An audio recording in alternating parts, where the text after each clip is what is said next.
الحمد للہ رب العالمین والصلاة والسلام علی رسولہ الکریم اما بعد فاعوذ باللہ من الشیطان الرجیم بسم اللہ الرحمن الرحیم کنت کنزا مخفیا فاحببت ان اعرف فخلقت الخلق صدق اللہ و صدق رسولہ الکریم۔ عزیزان گرامی قدر، حدیث قدسی جو تلاوت کرنے کی سعادت حاصل ہوئی ہے اس کا ترجمہ یوں ہے: میں چھپا ہوا خزانہ تھا،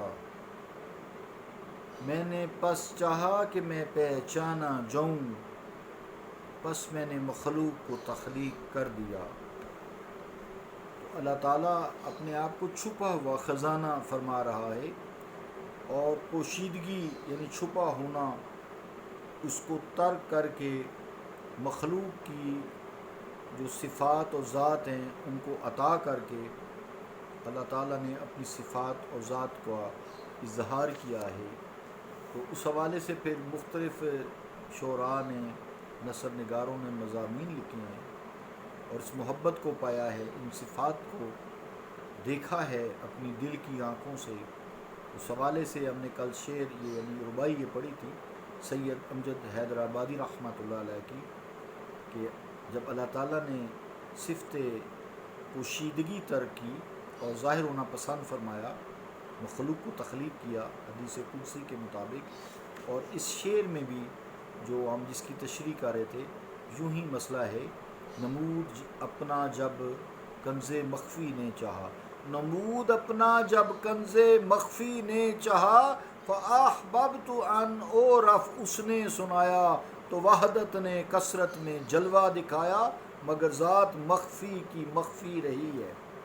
تو سید امجد حیدرآبادی فرما گئے، وہ پردہ سے حسن جاویدانہ نکلا، دل ہاتھ میں لیے ایک زمانہ نکلا، اے جوہریان عشق لوٹو لوٹو، برسوں کا دبا ہوا خزانہ نکلا۔ مگر کثرت میں جو وحدت کی اس غیر معمولی جلوہ آرائی ہوئی، اس کے باوجود ذات مخفی کی مخفی رہی ہے، ذات پھر بھی مخفی کی رہی ہے، ظاہر بھی ہے۔ حالانکہ یا ظاہر ہوتا ہے چیز، ظاہر ہوتی ہے صفت، یا پوشیدہ ہوتی ہے۔ اگر پوشیدہ ہے تو ظاہر نہیں ہے، عام فہم بات ہے، اگر ظاہر ہے تو پوشیدہ نہیں ہے۔ لیکن اللہ تعالیٰ کی ذات و صفات ظاہر ہو کر بھی مخفی کی مخفی ہے ابھی۔ یہاں پھر علامہ اقبال رحمۃ اللہ علیہ پکارتے ہیں، پکار اٹھے، کیا پکار اٹھے؟ کبھی اے حقیقت منتظر نظر آ لباس مجاز میں، کہ ہزاروں سجدے تڑپ رہے ہیں میری جبین نیاز میں۔ اس شعر کو سمجھیے ذرا۔ اس شعر میں علامہ اقبال رحمۃ اللہ علیہ اس بات کے قائل ہیں کہ وہ جو حقیقت منتظر ہے، یعنی انتظار کی ہوئی حقیقت، اللہ تعالیٰ کی ذات و صفات حقیقت ہے، باقی سب مجاز ہے۔ تو وہ اللہ تعالیٰ کی ذات و صفات کی جو حقیقت ہے وہ لباس مجاز میں تو آ چکی ہے، یعنی جتنے بھی تعینات ہیں، ہماری آنکھ جن جن چیزوں کو دیکھتی ہے، یا دل محسوس کرتا ہے، یا دماغ سوچتا ہے، یعنی تعینات میں اس کے ظہور کے علامہ اقبال رحمۃ اللہ علیہ قائل ہے، اور جتنی صفات ظاہر ہوئی ہیں وہ لباس مجاز میں ہیں۔ اب صرف علامہ اقبال رحمۃ اللہ علیہ ان حقیقتی اس حقیقت صفات و ذات کو دیکھنے کے لیے صرف نظر مانگ رہے ہیں کہ وہ مجاز تو ظاہر ہو چکا ہے، لیکن میں ذرا حقیقت تک پہنچنا چاہتا ہوں، تاکہ میری جبین نیاز میں جو سجدے تڑپ رہے ہیں وہ میں حقیقت کے سامنے کروں۔ خانہ کعبہ ایک سمت ہے نا، اس طرف سجدہ کیا جاتا ہے۔ ادھر اللہ تعالیٰ نے یہ بھی کہا ہے فَأَيْنَمَا تُوَلُّوا فَثَمَّ وَجْهُ اللَّهِ وَلِلَّهِ الْمَشْرِقُ وَالْمَغْرِبُ، مشرق اور مغرب اللہ تعالیٰ کے لیے ہے۔ فَأَيْنَمَا تُوَلُّوا فَثَمَّ وَجْهُ اللَّهِ، بس تم جدھر بھی منہ کرو ادھر ہی میں ہوں، ادھر تم سجدہ کر لو، ہر طرف ہی میں ہوں، پوری کائنات میں میں ہوں، تعینات میں میں ہوں۔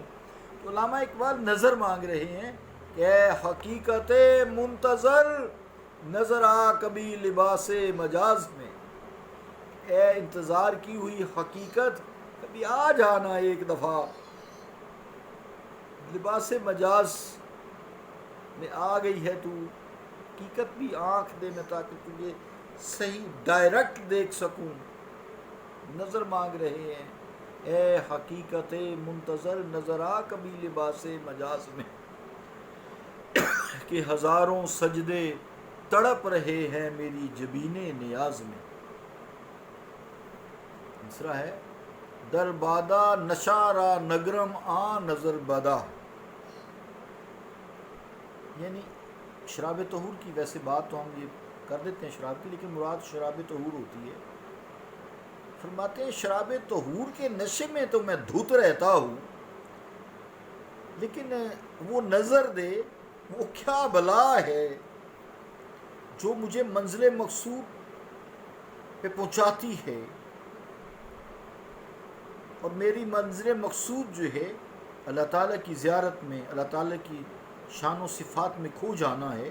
وہ کون سی ایسی شراب طہور ہے جو مجھے اس میں مشغول رکھتی ہے، وہ کیا نشہ ہے؟ تو در بادائے نشہ را نگرم آ نظر بدا، کیونکہ وہ نشہ شراب میں جو ہے وہ میں دیکھ بھی سکوں، وہ یا اللہ نظر تو دے۔ گویا یہ تو مجھے معلوم ہے کہ تو لباس مجاز میں جلوہ فرما ہے، مگر جو اقبال ہے ان کو اب وہ نظر بھی عطا فرما دینا، اتنی عقل و شعور، اتنا علم جو عطا فرمایا ہے، تو یہ بھی ذرا کرم فرما کہ تو لباس مجاز میں ہو، اور میں نے جو حقیقت منتظر کا ایک تصور کیا ہوا ہے، تو لباس مجاز میں ہو اور میری جبین تیرے سامنے ہو، اور زمین سر پر جھکا ہوا سجدے کی پوزیشن میں ہو، تاکہ میرے دل کی حسرت پوری ہو سکے۔ نظر مانگ رہے ہیں، اب وہ نظر عطا فرما دے مولا، وہ تجھے ان مظاہر تعینات اور کائنات کے اس حسین لباس میں دیکھ بھی سکے۔ جاتے نا لوگ مری تو یہ مناظر دیکھنے کو ہی ہے نا، اللہ تعالیٰ کی صفات کا یہ اظہار ہے نا، مگر ہم اور کسی کام کے لیے جاتے ہیں، سیر سپاٹا، اللہ کو بھول کر جاتے ہیں۔ بہرحال وہ جانے، ہم جانے، اللہ جانے۔ عزیزان گرامی قدر، تو اس حسین لباس میں میں دیکھ بھی سکوں، ورنہ پھر کیا ہے؟ یہ شعر پہ پورا کرتا ہوں۔ تن میں جاں کا نمود کیوں کر دیکھوں، تن میں جاں کا نمود کیوں کر دیکھوں، اس جامہ کا تارو پود کیوں کر دیکھوں، روئی نظر آتی نہیں پیراہن میں، روئی نظر آتی نہیں پیراہن میں، اپنے میں تیرا وجود کیوں کر دیکھوں۔ کیا کمال!